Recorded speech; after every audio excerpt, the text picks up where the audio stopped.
नमस्कार, news point लेकर हाजिर हूं मैं राजीव। दोस्तों, बीजेपी राहुल गांधी के नाम से जितना खौफ खाती है, जितना उन्हें बदनाम करने की कोशिश करती है, उतना ही ज्यादा राहुल गांधी की बातों और कामों में फंस भी जाती है। जैसे कल सुबह राहुल गांधी ने 8 जून को इंडिया गठबंधन की बैठक में दिए अपने भाषण को जारी किया। आपने देखा, सुना और उसमें प्रतिरोध की बात की। उसकी सोशल मीडिया पर काफी चर्चा हो रही है और अभी बीजेपी इसकी काट ठीक से ढूंढ भी नहीं पाई थी कि राहुल गांधी ने प्रतिरोध का पहला कदम बढ़ाने का ऐलान भी कर दिया है। राहुल गांधी 17 जून को कोटा पहुंच रहे हैं, जहां वो पेपर लीक से परेशान छात्रों के कार्यक्रम को संबोधित करेंगे।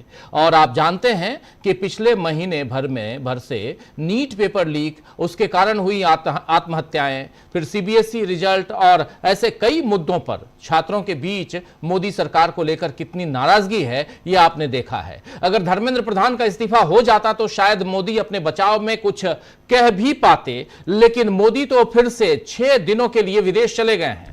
आपको पता है, आज से विदेश निकल गए नरेंद्र मोदी जी। आपको कह दिया क्या, तुम मत जाओ विदेश, देशवासियों विदेश मत जाओ, पैसा बचाना है। लेकिन खुद ये 1 महीने के अंदर दूसरी बार 6 दिनों की यात्रा पे विदेश निकल गए। मोदी विदेश में 18 जून तक रहेंगे और इधर 17 को राहुल गांधी के प्रतिरोध की पहली झलक उस कोटा में देखने को मिलेगी, जो प्रतियोगी परीक्षाओं का छात्रों का गढ़ है, जहां देश भर से छात्र परीक्षा की तैयारी में पढ़ने के लिए आते हैं, उसकी तैयारी करने के लिए आते हैं। ऑल इंडिया कांग्रेस कमेटी यानी एआईसीसी के महासचिव संगठन केसी वेणुगोपाल ने एक बयान जारी कर कहा है कि इस आंदोलन का मकसद राजनीतिक संबद्धता से ऊपर उठकर सभी छात्रों को एकजुट करना है। यह अभियान प्रभावित युवाओं को एक ऐसा मंच प्रदान करेगा जहां वो अपने अनुभव साझा कर सकेंगे और परीक्षाओं की लगातार हो रही विफलताओं व पेपर लीक घोटालों के लिए सरकार से जवाबदेही की मांग कर सकेंगे। इसके बाद 17 जून 2026 को कोटा में राहुल गांधी पहला कोचिन हब से अभियान की शुरुआत करेंगे। राहुल गांधी इसके बाद फिर 10 जुलाई 2026 को इलाहाबाद उत्तर प्रदेश में प्रतियोगी छात्रों और सिविल सर्विस की तैयारी का गढ़ है ये, वहां पे भी राहुल गांधी अपने आंदोलन करेंगे। उसके बाद वहां के छात्रों से मिलेंगे, आंदोलन न कहें, छात्रों से मुलाकात, वहां भाषण, बाकी उनमें जोश भरने की कोशिश। इसके बाद 11 जुलाई को पटना बिहार में रेलवे एसएससी की तैयारी और युवा आक्रोश का केंद्र है, आप जानते हैं, यहां भी राहुल गांधी इसी तरह छात्रों को एकजुट करेंगे। और इसके बाद 14 जुलाई को, जी हां 14 जुलाई को नई दिल्ली में, देश की राजधानी है आप जानते हैं, और सत्ता के केंद्र में महासम्मेलन करेंगे राहुल गांधी, यानी महाजुटान करने की कोशिश, वो भी छात्रों की। अब दिल्ली पुलिस सोच ले कि उसे किस तरह इन छात्रों को और कांग्रेस के लोगों को रोकना है, क्योंकि कॉकरोच जनता पार्टी के लोगों को तो पुलिस खुद जंतर मंतर पर धरना देने ले गई थी।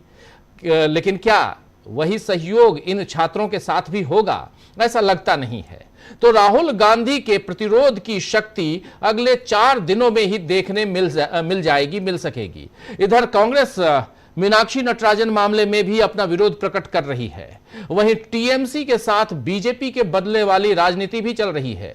आज ही सुबह, जी हां सुबह पुलिस जो है वो अभिषेक बनर्जी के घर पर पहुंची और बताया जा रहा है कि ताला तोड़कर तलाशी ली गई अभिषेक बनर्जी के घर पर। पुलिस के आने की खबर मिलते ही ममता बनर्जी तुरंत अभिषेक के आवास पर पहुंची। वो काफी समय तक वहां मौजूद रहीं अभिषेक बनर्जी के घर पर और स्थिति पर पैनी नजर बनाए रखी। पूर्व मुख्यमंत्री यानी ममता बनर्जी के आने की खबर फैलते ही बड़ी संख्या में अभिषेक बनर्जी के घर के बाहर टीएमसी के कार्यकर्ता और समर्थक भी जुट गए, जिससे इलाके में भारी तनाव फैल गया। इधर घंटों की तलाशी के बाद भी पुलिस को क्या मिला इसका कोई अता पता नहीं है, लेकिन इससे टीएमसी को और जनता को, दोनों को यह तो समझ में आ रहा है कि बीजेपी किस तरह काम कर रही है, किस तरह की राजनीति कर रही है, किस तरह की सरकार चला रही है। राहुल गांधी ने अपने भाषण में यही समझाया है। 8 जून को जो उन्होंने भाषण दिया, उस भाषण में भी राहुल गांधी ने यही समझाया है कि इस समय सारी एजेंसियां, सारी संवैधानिक संस्थाएं, सारे न्याय व्यवस्था सब जो है वो बीजेपी को सत्ता में बनाए रखने के लिए काम कर रहे हैं और इसीलिए क्षेत्रीय दलों को अब समझ जाना चाहिए कि बिखर कर लड़ने का क्या नतीजा निकलेगा। लेकिन इस मामले में वाम दलों का रुख अब भी अलग ही बना हुआ है। राहुल गांधी ने 8 जून को कहा था अपने भाषण में कि मैं केरल के पूर्व सीएम को गले नहीं लगाऊंगा, तो अब उसका जवाब जो है वो माकपा महासचिव एम.ए. बेबी ने दे दिया है। लेकिन उन्होंने क्यों कहा था, किस रेफरेंस में कहा था? उन्होंने कहा था कि हम भले वहां, क्योंकि लोकल लेवल पर, स्थानीय लेवल पर या राज्य लेवल पे हम लोग एक दूसरे के आमने सामने भले हैं, और उसको देखते हुए मैं केरल के मुख्यमंत्री, पूर्व मुख्यमंत्री को गले नहीं लगाऊंगा, लेकिन यहां हम एक साथ हैं, एक मंच पे हैं, और यहां हम लोगों को एक दूसरे की बात समझनी चाहिए। लेकिन यह बात भी नागवार गुजरी और माकपा के महासचिव एम.ए. बेबी ने इसका जवाब दिया। क्या कहा है जरा देख लीजिए। या एम.ए. बेबी का कहना है कि कोई भी राहुल गांधी से पिनराई विजयन को गले लगाने के लिए नहीं कह रहा है। इसके उलट हम बस इतना चाहते हैं कि वो पिनराई विजयन और विपक्ष के दूसरे नेताओं की गिरफ्तारी की मांग करके ईडी और मोदी सरकार की मदद करना बंद करें। ये विपक्ष के नेता का काम नहीं है। मतलब केरल की सत्ता हाथ से निकलने और पिनराई विजयन पर कार्रवाई का ठीकरा राहुल गांधी पर फोड़ा जा रहा है। यहां पर साफ साफ दिख रहा है। अब सोचने वाली बात है कि क्या इस तरह इंडिया गठबंधन बीजेपी से लड़ेगा? सबसे बड़ा सवाल है। राहुल गांधी यही कह रहे थे। अब राहुल गांधी बीजेपी की मदद कर रहे हैं, यह सीपीएम का कहना है। सीपीएम के लोग बता दें जरा कैसे मदद कर रहे हैं। मैं भी आश्चर्यचकित हूं। हम भी कई जगह पे राहुल गांधी का साथ देते हुए नजर आते हैं, क्योंकि हमारी मंजिल और उनकी मंजिल एक नजर आती है। राहें भले अलग अलग हों, वो पॉलिटिकल राह पे हैं और हम जर्नलिस्टिक राह पे हैं। हम जर्नलिज्म कर रहे हैं, वो पॉलिटिक्स कर रहे हैं, लेकिन मंजिल एक दिखाई देती है। और मंजिल क्या है? संविधान को बचाना, इस देश के लोकतंत्र को बचाना, संविधान को मजबूत करना, लोकतंत्र को मजबूत करना, यही तो है। तो राहें भले अलग अलग हों, लेकिन मंजिल एक है। तो क्या यहां इस कारण हम राहुल गांधी का साथ दे रहे हैं? और क्या अगर किसी के बारे में राहुल गांधी कह रहे हैं कि उसने गबन किया है, उसने अगर वहां पे कुछ गड़बड़ घोटाला भ्रष्टाचार किया है, तो क्या इसका मतलब है कि वो बीजेपी का साथ दे रहा है? सच बोलना क्या गुनाह है? आइए दोस्तों, ये सारी चीजें हैं, ये कुछ छिटपुट चीजें आपके सामने रखा हूं, टिटबिट्स, लेकिन बहुत महत्वपूर्ण हो जाती हैं ये बातें, इसलिए क्योंकि आगे का प्लान क्या है, पूरा प्लान सामने है। और राहुल गांधी ने अब आर पार की लड़ाई छेड़ दी है। इस लड़ाई में राहुल गांधी के साथ कौन है, यह जानना जरूरी है। और आज यही चर्चा करेंगे कि राहुल गांधी जो बात अपने भाषण में कह रहे हैं, उसे साथी दल समझ नहीं रहे या समझना नहीं चाहते हैं, और ऐसे में कांग्रेस के लिए आगे का रास्ता क्या होगा, यह भी एक सवाल पैदा होता है। यहां पे इन सवालों का जवाब ढूंढने की कोशिश करते हैं आज इस चर्चा में। लेकिन उससे पहले राहुल गांधी के जिस भाषण का जिक्र बार बार आ रहा है, उसकी एक छोटी सी बानगी बीच से कहीं से भी सुना दीजिए। पॉडकास्ट है और वो भी सिर्फ और सिर्फ साउंड है, ऑडियो है। जरा उसका बीच से, शुरुआत से नहीं, बीच में कहीं से भी सुना दीजिए, और ताकि यहां से हम इस चर्चा की शुरुआत करें। जरा सुनिए। I have seen it in Chhattisgarh, I have seen it in Haryana and in Maharashtra, and yet many of you are still not convinced. The Congress party is a party of resistance. It does not require the neutrality of the Indian state to operate and survive. In fact, the more the institutions of the Indian state are throttled, the more they are captured, the more aggressively the Congress party will fight to defend the Constitution of India. All of us share the ideals of the Congress party. What are those ideals? Satya, Ahimsa, and compassion, Karuna. What is the main issue over here? I have no interest in fighting you. I would have to be a madman to suddenly get up and say, I'm going to fight you. Because you are our allies. You are our friends. You are the people we love. Please understand, we won the last election in 2024. We did not lose the 2024 election. You asked why Nitish Ji left. It was not because of me. It was not because of the Congress party. And I will tell you that in the near future, even those few instruments that used to work. तो सुन रहे थे आप, यहां पे Congress party विरोध करने वाली party नहीं है। इसे काम करने और बने रहने के लिए भारतीय राज्य यानी इंडियन स्टेट्स की निष्पक्षता की जरूरत नहीं है। असल में भारतीय राज्य की संस्थाओं का जितना गला घोंटा जाएगा, उन पर जितना कब्जा किया जाएगा, कांग्रेस पार्टी भारत के संविधान की रक्षा के लिए उतनी ही आक्रामकता से लड़ेगी। हम सभी कांग्रेस पार्टी के आदर्शों को मानते हैं। वे आदर्श क्या हैं? सत्य है, अहिंसा है, करुणा है। यहां मुख्य मुद्दा क्या है? मुझे आपसे लड़ने में कोई दिलचस्पी नहीं है मेरे दोस्तों। मैं पागल ही हो जाऊंगा जो अचानक उठकर कहूं कि मैं आपसे लड़ने जा रहा हूं, क्योंकि आप हमारे सहयोगी हैं, आप हमारे दोस्त हैं, आप वे लोग हैं जिनसे हम प्यार करते हैं। ये बात यहां राहुल गांधी कह रहे थे। कृपया समझें, हमने 2024 का पिछला चुनाव जीता था, हम 2024 का चुनाव नहीं हारे थे। आपने पूछा कि नीतीश जी क्यों चले गए, ये मेरी वजह से नहीं था, ये कांग्रेस पार्टी की वजह से नहीं था। और मैं आपको बता दूं कि जल्द ही वे कुछ साधन जो काम करते हैं वो भी काम करना बंद कर देंगे, क्योंकि बीजेपी और आरएसएस भारतीय राज्य पर अपनी पकड़ मजबूत कर रहे हैं। कांग्रेस पार्टी को 100 साल से भी पहले इसी तरह के फैसले का सामना करना पड़ा था। ये बातें यहां राहुल गांधी ने कही हैं, और भी बहुत सारी बातें हैं जो राहुल गांधी अपने भाषण में जिन्होंने कही है, लेकिन इस भाषण का जिक्र यहां बार बार आएगा। आने वाले समय में कई बार आएंगे। इस भाषण का जिक्र आपको मैं बता दूं कि 2029 के चुनाव तक आएंगे, इसलिए आप कई बार, हम भी कहते हैं, रेफरेंस में लेना पड़ता है।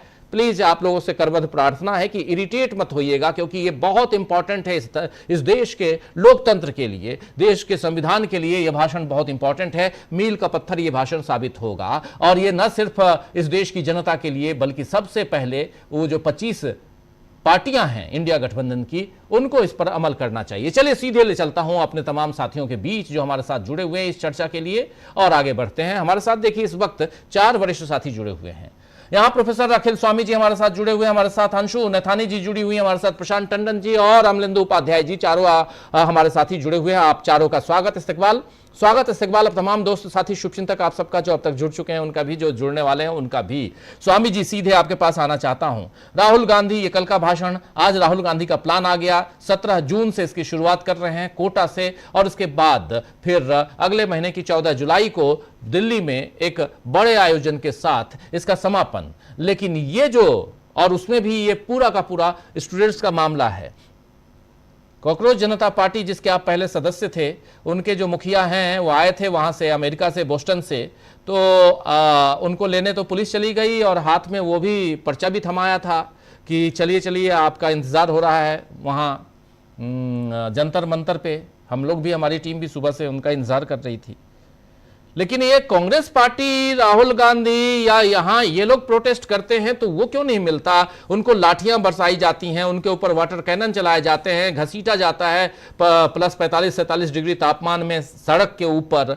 आखिर ये 2 तरह का चेहरा क्यों दिखाई देता है दिल्ली पुलिस का? यहीं से शुरुआत कीजिए स्वामी जी, और इसके बाद फिर राहुल गांधी जो करने जा रहे हैं, क्या इतनी आसानी से वो काम कर पाएंगे जो काम उतनी आसानी से, जितनी आसानी से कॉकरोच जनता पार्टी ने कर लिया? देखिए राजीव जी, असल में मादा देख के पुलिस मेरे ख्याल से डिसाइड करती है। जो कॉकरोच जनता पार्टी मैंने ज्वाइन की थी, 7 दिन रहा था, और मैं जंतर मंतर गया था देखने के लिए कि आखिर इन लोगों का मादा क्या है। तो मुझे लगा ये पैसे वाले एयर कंडीशन रूम में बैठ के लैपटॉप में खेलने वाले बच्चे हैं, इनके बस का कुछ नहीं है। तो पुलिस ने भी शायद यही सोचा होगा, तो इन्होंने कहा होगा कि भाई इन्हें ज़्यादा अगर लाठी वाठी मारी तो ये बेचारे निकल जाएंगे, ये उसे झेल नहीं पाएंगे। और दूसरी तरफ देखिए वो लोग हैं यूथ कांग्रेस NSUI के, जो पानी के वाटर कैनन को भी झेल सकते हैं, लाठी को भी झेल सकते हैं। अभी तो एक जगह का वीडियो में देख रहा था कि वहाँ पे कांग्रेस के लोग सभा स्थल में बैठे हुए हैं अनशन करने के लिए। 5-6 लोग मोटरसाइकिल पे आते हैं, लाठी लेके आते हैं, उनको पीट पीट के भगा देते हैं। उन पर कोई कार्रवाई होने की संभावना मुझे नहीं लगती। देखिए राहुल गांधी ने वो बात सुन ली है मेरे ख्याल से, जो हम लोग इतने दिन से निवेदन कर रहे थे। अब मैं निवेदन करता हूं बाकी लोगों से। देखिए कोटा तो मैं नहीं जा पाऊंगा, लेकिन हाँ इतना जरूर है, दिल्ली में जब आंदोलन होगा तो मैं जाऊंगा, और दिल्ली में अपनी उपस्थिति दर्ज कराऊंगा। इसलिए क्योंकि मेरे बच्चों का सवाल है, ये मेरी नई पीढ़ी का सवाल है, मेरी अगली पीढ़ी का सवाल है। हम तो कांग्रेस के जमाने में जवान हुए थे, हमें तो नौकरी भी मिल गई थी, पेपर लीक भी नहीं हुआ करते थे। हमारी नई पीढ़ी को आज के तारीख में उनके पेपर भी लीक हो रहे हैं, नौकरी भी नहीं मिल रही, 2,000 रुपए की एप्लीकेशन फीस भी लगाई जा रही है। और अब ये कहा जा रहा है योगी जी ने बहुत बड़ा काम कर दिया कि उनकी जो बस की फीस है वो आधी कर दी है अगर वो एडमिट कार्ड अपना दिखाएंगे। मैंने आधी फीस दिखा के जहां पैसा पहले लिया जा चुका है, उनसे मानसिक संताप दिया जा चुका है, तो देखिए मैं दिल्ली तो जाऊंगा। अच्छा, मैं अब निवेदन करता हूं बाकी लोगों से कि देखिए ये दलगत राजनीति और ये सारी पॉलिटिकल बातों से मुझे कोई लेना देना नहीं, मैं पॉलिटिकल आदमी नहीं हूं। मैं तो अपने देश के युवाओं के साथ हूं। और तो मैं निवेदन करता हूं कोटा में जितने भी अभ्यर्थी वहां पे हैं ये भूल जाएं, ये कांग्रेस की मीटिंग है, ये कांग्रेस का आह्वान है। ये समझिए आपकी समस्याओं को समझते हुए राहुल गांधी जो पूरे समाज का निवेदन था उनसे कि इस समय हमारे बच्चों के साथ खड़े होइए, तो जब बच्चों के साथ खड़े होने के लिए वो कोटा पहुंच रहे हैं, पटना जाने की बात कर रहे हैं, लखनऊ जाने की बात कर रहे हैं, दिल्ली जाने की बात कर रहे हैं, तो ये हमारा भी कर्तव्य है कि हम उनके हाथों को मजबूत करें और वहां जाएं। क्योंकि जो डिमांड है जिसके लिए इस समय आंदोलन हो रहा है वो डिमांड है धर्मेंद्र प्रधान का इस्तीफा। और जैसे मैंने पहले भी बताया था, सी वोटर सर्वे में जो पता चला कि 40% जो बीजेपी के कट्टर समर्थक हैं वो भी चाहते हैं कि धर्मेंद्र प्रधान का इस्तीफा हो और मोदी जी हमारे विदेश चले गए हैं। तो मुद्दे पे इस समय सपोर्ट करने की बात है। इस समय यूथ कांग्रेस एनएसयूआई के लोग तो आएंगे ही आएंगे, कांग्रेस से तो आएंगे ही आएंगे।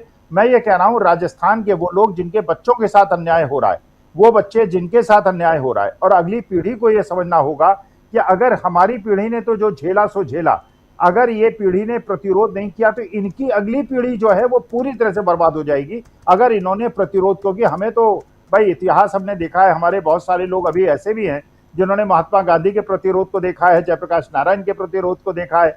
लेकिन ये जनरेशन अगर प्रतिरोध करके जीतने की क्षमता नहीं रखेगी, इनकी अगली जनरेशन बर्बाद हो जाएगी। और देखिए हमारे देश की, राजीव जी, कभी आपने कल्पना की थी क्या? आज मैं एक प्रोग्राम सुन रहा था, दो जनरल्स, बड़े बड़े जनरल्स आज जितने ज्यादा क्रोधित थे और जिस प्रकार के अमेरिका की भर्त्सना कर रहे थे कि अमेरिका ने हमारे 3 जहाजों में आक्रमण किया, एक जहाज पे आक्रमण करके हमारे 3 नाविकों की हत्या कर दी, और उसके बाद डोनाल्ड ट्रंप कह रहे हैं कि ये ईरान ने किया है, जबकि ईरान के पास वो मिसाइल्स ही नहीं है जिससे उन पे वो हुआ है। और ये भी बात बिल्कुल पक्की है कि जो नाकेबंदी अमेरिका ने कर रखी थी उनके बीच में और इन नाविकों के बीच में संवाद भी हुआ है, और समाज से प्रूव होता है उन्होंने ही मारा है, और वो मानते हैं जिन्होंने मारा है कि उन्होंने मारा है, लेकिन डोनाल्ड ट्रंप नहीं मान रहे। और हमारी तरफ से ये सोशल मीडिया में फैलाया जा रहा है कि हमने उनके दूतावास के एक निचले स्तर के अधिकारी को बुला के डांट दिया है, जबकि वास्तविकता में जनरल साहब भी ये कह रहे थे, दोनों जनरल साहब ये कह रहे थे कि इसमें अमेरिका से एक बहुत, क्योंकि अमेरिका की ये हिम्मत नहीं है, ईरान की ये हिम्मत नहीं है कि रूस और चीन के नाविकों पे कोई भी आक्रमण कर सके, तो क्या हमारे देश को विश्व वालों ने, अमेरिका ने इतना कमजोर समझ लिया है कि हमारे नाविकों की हत्या करते हैं, हमारे नावों के ऊपर आक्रमण करते हैं, और उसके बाद हम प्रतिरोध भी नहीं शामिल कर पाते हैं? तो देखिए इस समय मेरी देश के युवा जनता क्योंकि पीड़ित है, इसलिए दिल्ली के जो आंदोलन होगा उसमें मैं जाऊंगा, वीडियो पोस्ट भी करूंगा, फेसबुक में भी डालूंगा, इसलिए डालूंगा, लोगों का आह्वान भी करूंगा, लाखों की संख्या में आओ, जिससे यह पता चले सरकार को कि तानाशाही इस देश में नहीं चल सकती। इस देश में तुम सारे संवैधानिक इंस्टीट्यूशंस को कब्जे पे जरूर कर सकते हो, लेकिन देश की जनता जिस दिन जाग जाएगी, इकट्ठा हो जाएगी। तो मैं उन गिग वर्कर्स से भी आवेदन करता हूं, एक दिन के लिए अपनी काम बंद कर दीजिए, जो छोटे दुकान वाले हैं वो भी बंद कर दें, ट्रांसपोर्टर्स भी बंद कर दें, ओला उबर वाले बंद कर दें, और जो भी आयोजन हो रहा है इस समय इसके विरोध का। लेकिन कांग्रेस जनता पार्टी को मैंने नजदीक से जाके देखा, मुझे लगा ये बड़े घर के बच्चे हैं, पैसे वाले बच्चे हैं, ऊपर से पंखा झलवाने वाले बच्चे हैं, हर 1 घंटे में लस्सी पीने वाले बच्चे हैं, कोका कोला पीने वाले बच्चे हैं, इनके बस का नहीं है। इसलिए मैं निवेदन करता हूं सब लोगों से, ये राहुल गांधी ने हम लोगों की बात सुनकर जो आपके लिए खुद मैदान में उतरने का निर्णय लिया है, उसको उनका साथ दीजिए। जी, यहाँ 2 बातें, महत्वपूर्ण बातें हैं जिस पर मैं चाह रहा हूं कि छोटी सी प्रतिक्रिया दूं। पहली बात जो आप बता रहे हैं स्वामी जी कि 2 जनरल्स या 2 सेना के अधिकारियों ने जो बातें कही हैं और उसका आप जिक्र कर रहे थे, बहुत इंपॉर्टेंट है। लेकिन सबसे बड़ी चीज़ है, और आप भी प्रतिक्रिया हम भी देंगे, प्रशांत जी हैं हमारे साथी जुड़ गए हैं, धनंजय कुमार जी, आपका स्वागत है धनंजय जी, और धनंजय जी भी वैसी प्रतिक्रिया देंगे, अंशु जी भी, अमलेंदु जी भी, सब अपनी तरफ से। लेकिन हमारी सरकार कहाँ है?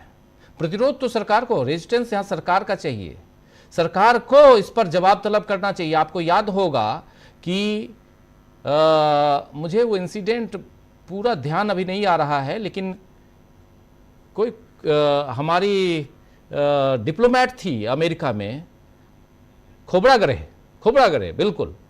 जब प्रशांत जी की आवाज, हमारे साथियों की आवाज बढ़ा लो, मेरे पास नहीं आ रही आवाज।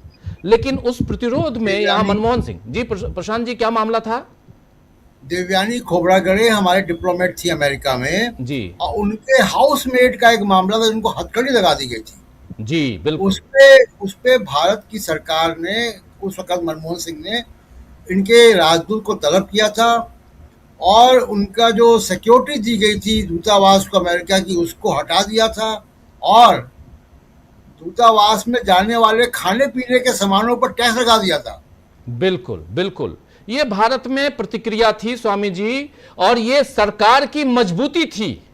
ये सरकार अगर मजबूत रहे, सॉरी टू से, आपका बिहेवियर दूसरे देशों के साथ, एक राजा का व्यवहार दूसरे राजा के साथ राजा जैसा होना चाहिए, छोटा है या बड़ा है। ये हम लोग अपने पुराने इतिहास के पन्नों से पढ़ते आ रहे हैं। लेकिन यहां क्या अमेरिका के राष्ट्रपति का व्यवहार हमारे देश के प्रधानमंत्री के साथ वैसा ही है? ये एक बड़ा सवाल है। और यहां यह भी सवाल है कि 140 करोड़ 150 करोड़ की जनसंख्या का दंभ रखने वाले हम लोगों को भी दंभ है, क्योंकि हम बहुत बड़े मार्केट हैं, हमारा बाजार बहुत बड़ा है जहां सब आकर्षित होते हैं, सब आते हैं। आज अमेरिका गिड़गिड़ाता है कि हमारी कुछ कंपनियां यहां खुलवा दो, तो बिजनेस राजीव है। जी, एक आश्चर्यजनक बात उसमें यह भी है दर्शकों के लिए कि उस वक्त अमेरिका में भारत के राजदूत जो थे वो एस जयशंकर थे, एस जयशंकर थे, और अब विदेश मंत्री हैं और कह रहे हैं कि हमको अमेरिका कहता है रूस से तेल खरीदो तो हम खरीदते हैं। हाँ, तो ये फर्क है। और ये फर्क इसलिए है प्रशांत जी, जबकि वो उस समय डिप्लोमेट थे, आज तो उसी पद पे बैठे हुए हैं, एक विदेश मंत्री के पद पे बैठे हुए हैं, आज ज्यादा पावर है उनके पास। लेकिन वही है, सरकार की नीति रीति क्या है। हमारे देश के 3 नागरिक मारे जाते हैं अमेरिकी हमले में, आप मार देते हैं हमारे देश के 3 नागरिकों को, और उसके बाद एक शब्द नहीं। यह दुर्भाग्यपूर्ण है। और इसलिए यहां पर जो स्वामी जी कह रहे थे, मैं कह रहा हूं ये सरकार को सोचना चाहिए। हम और आप तो बोलेंगे ही, हम और आप तो भुक्तभोगी, हमारे जैसा कोई परिवार होगा, उसका बेटा है, बच्चा है, वो मारा गया। हमारी सरकार क्या कर रही है? क्या एक दुख जताया? क्या एक शब्द बोला? सरकार बोली कि आपने गलत किया है? क्या आपने उनके डिप्लोमेट को, यहां उनके एम्बेसडर को बुलाया, तलब किया? नहीं किया। तो ये एक इंपॉर्टेंट बात है।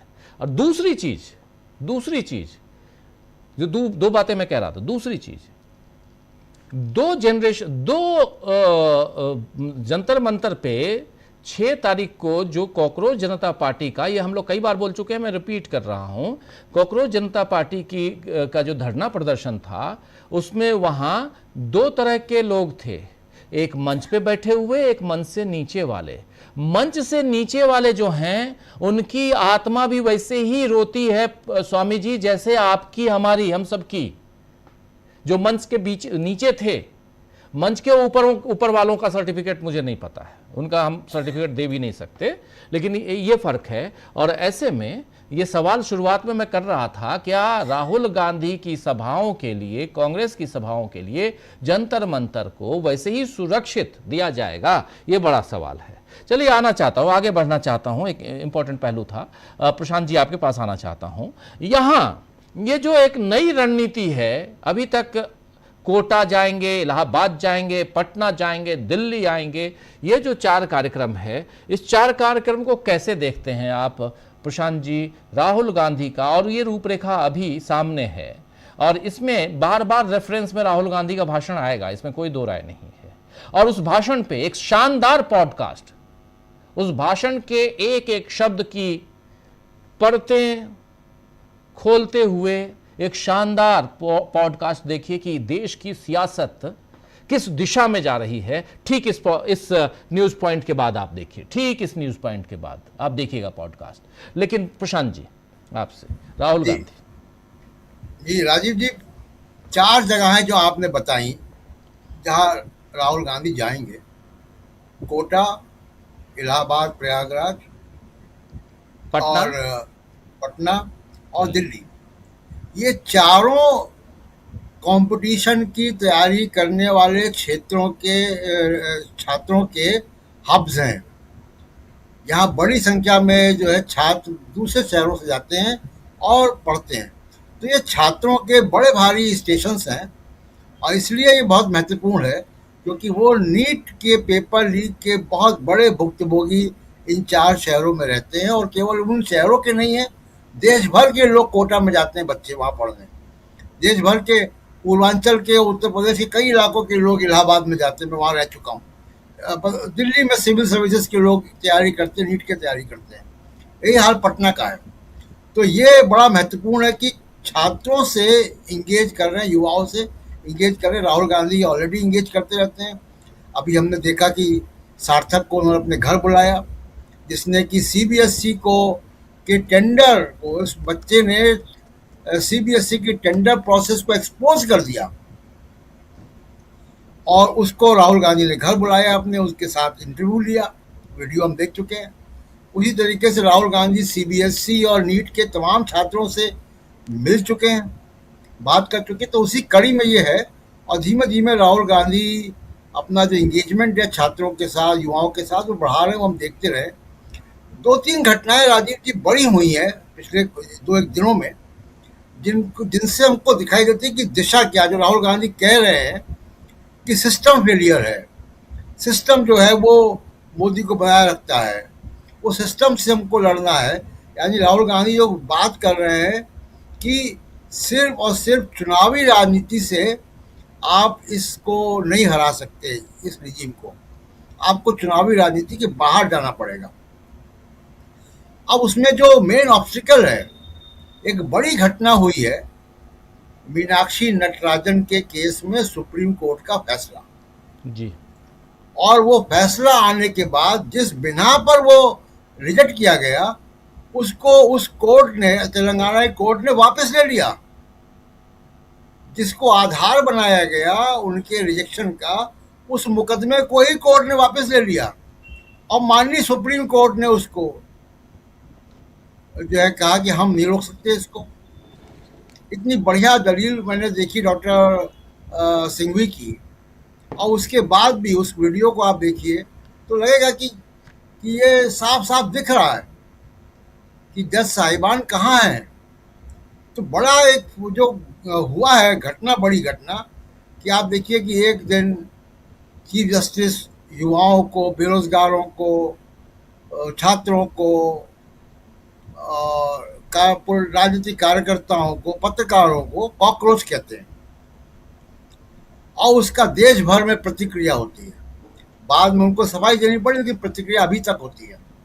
कॉकरोच जनता पार्टी भी बन जाती है। उसके बाद वही जज साहब एसआईआर में हरी झंडी देते हैं चुनाव आयोग को। जो चुनाव आयोग एसआईआर को हथियार बना के 30 लाख लोग तो उसने बंगाल में काट दिए, पूरे देश में लाखों करोड़ लोगों को के नाम काटने जा रहा है, उसको हरी झंडी दे दी। उसके बाद अब मीनाक्षी नटराजन, ये 3 ऐसी घटनाएं हुई हैं हाल फिलहाल में, जिसमें सुप्रीम कोर्ट का जो नैतिक, जिसको कहे आधार था, जो उनके पास एक नैतिक फोर्स था, नैतिक बल था, वो खत्म हो गया। अब वो एक वैधानिक इंस्टीट्यूशन है, उनके पास कानूनी अधिकार हैं, बड़े अधिकार हैं, लेकिन उनका जो एक मॉरल स्टैंडिंग थी, जो एक नैतिक आधार था, वो नैतिक आधार अब वो खो चुके। तो अब उनके फैसलों को लोग इसी नज़रिए से, इस चश्मे से देखेंगे कि उनके इस तरीके के व्यवहार को लेकर। दूसरा, चुनाव आयोग के बारे में हम जानते ही हैं। तो ये 2 बड़े इंस्टीट्यूशंस जो मोदी जी की मदद करते हुए दिखाई देते हैं, उन्होंने अपने आप को, जिसको कहे कि सेल्फ इन्फ्लिक्टेड इंजरीज, अपने आप को घायल किया है, अपना नैतिक आधार खो दिया है। किसी भी सड़क पर निकल जाए, किसी से बात करें चुनाव आयोग के बारे में, छूटते ही कहेगा। तो ये बड़ी घटना हुई है। दूसरा कि जो छात्रों से वो इंगेज कर रहे हैं, और ये सब चीज़ें राहुल गांधी का एक रास्ता जो है वो बना रही हैं कि वो जो बात कह रहे हैं वो कितनी जो है वो ज़रूरी बात है देश के लोकतांत्रिक ढांचे को बनाए रखने के लिए। जी राजीव। जी जी, बिल्कुल आप सही कह रहे हैं कि राहुल गांधी जो बातें कर रहे हैं, क्या लोकतांत्रिक ढांचे को बनाए रखने के लिए वो बातें कितनी इम्पोर्टेंट है और उसमें उनका साथ देते हुए कौन कौन नजर आता है। आना चाहता हूं पहले अंशु जी आपके पास, फिर धनंजय जी आपके पास भी आता हूं, अमलेंदु जी के पास भी आता हूं। अंशु जी, राहुल गांधी और रहेंगे सुर्खियों में, हम लोगों को भी बार बार उनकी चर्चा करनी पड़ेगी, इसलिए क्योंकि एक नेता है जो सीधी बात करता है, इधर उधर की बात नहीं करता, सीधी बात करता है। और अब प्लानिंग ये है कि जब जेनजी की बात हो, कॉकरोच की बात हो, जिस जेनजी को कॉकरोच कहा गया बेरोजगारों को, उसकी बात हो, तो उसके साथ राहुल गांधी का इंटरेक्शन जो है वो आज से नहीं है, वो लगातार चल रहा है। कोरोना काल में, कोरोना के बाद भी, और 2019 में, 2021 में जब भी नीट पेपर लीक या और भी मामले आए उसमें राहुल गांधी, अभी ज़्यादा हो गया है, अब प्लान सामने है। इसको कैसे आप देखती हैं? क्या यहाँ से कुछ सियासत में बदलाव आपको नज़र आता है? राजीव जी, जो राहुल गांधी ने अपनी ये स्पीच का ये पॉडकास्ट, ये ऑडियो जो जारी किया है, वो कोई राजनीतिक स्पीच नहीं है। वो गठबंधन के जरूर उन्होंने उस कार्यक्रम में वो स्पीच दी है, लेकिन दरअसल वो जो एक भाषण है वो पूरे देश रखना चाहूंगी, क्योंकि आज जहां राजनीति हमारे देश की पहुंच गई है वहां पर अब आंदोलन ही एक रास्ता नजर आ रहा है। और राहुल गांधी ने बहुत ही स्पष्ट शब्दों में कहा कि हमें अब रेजिस्टेंस की राजनीति की तरफ, प्रतिरोध की राजनीति की तरफ आना होगा, कि जिस तरीके से स्वतंत्रता की लड़ाई लड़ी गई थी और एक प्रतिरोध व्यक्त किया गया था, उसको पूरे शांति के साथ और पूरे अहिंसा के साथ वही लड़ाई हमको अब लड़नी है। क्योंकि बात अब यहाँ देश की है, लोकतांत्रिक मूल्यों को बचाने की है, संविधान को बचाने की है, जो हमारे देश की जड़ें हैं उनको बचाने की है। उसमें केवल प्रतीकात्मक तौर पे ये गठबंधन को संबोधित करना था। उनको ये सोचना है कि अगर आज हम यूनिफाइड नहीं होंगे, लोकतंत्र नहीं बचेगा, संविधान नहीं बचेगा, तो ये छोटे छोटे घटक दल ये कहां से जीवित रहेंगे, इनका अस्तित्व कैसे बचेगा। इनका अस्तित्व तो ऐसे भी बीजेपी लील रही है। जिस तरह से हम लगातार वन पार्टी डोमिनेंस की तरफ बढ़ रहे हैं, सारी लोकतांत्रिक संस्थाओं का शरण हो चुका है, सब चीज खत्म हो चुकी है। आप देखिए कैसे काम हो रहा है, ईवीएम की 4000 मशीनों में आग लग जाती है, कहीं भी कुछ भी हो रहा है। मैं तो कहूंगी ये एक तरह का हम लोकतांत्रिक अधिकारों के उस आग को मैं एक शमशान की आग के रूप में देख रही हूं, कि जहां लोकतंत्र को जलाया जा रहा है। और जिस तरीके से चुनाव जीतने के बाद भी टीएमसी के वहां पर कार्यकर्ताओं को, नेताओं को, विधायकों के साथ बुरा हाल किया जा रहा है, उन्हें अर्धनग्न करके उनके ऊपर अंडे टमाटर फेंके जा रहे हैं, मारा जा रहा है, उनके घरों को बुलडोज किया जा रहा है, पुलिस के सामने ये हो रहा है। तो ये एक आज एक माइट इज राइट की एक पूरी तरीके से तस्वीर बना के पेश कर दी गई है। कहीं रूल ऑफ लॉ नहीं है, कहीं संवैधानिक संस्थाएं काम नहीं कर रही हैं। जिसके पास सत्ता है वो बिल्कुल अंधे तरीके से जो मन चाहे वो कर रहा है, कर सकता है। कहीं से भी सांसदों को, विधायकों को तोड़ा जा रहा है, फोड़ा जा रहा है, मिलाया जा रहा है। सारी जो संवैधानिक संस्थाएं हैं उनके साथ मजाक चल रहा है। मैं कुछ एक ऐसी स्थिति कहूंगी कि आज एक तरीके से स्टेट एनार्की जैसी स्थिति नजर आ रही है। क्यों? इसलिए कि कोई भी संवैधानिक संस्था जो काम उसको करना चाहिए वो कर नहीं रही है।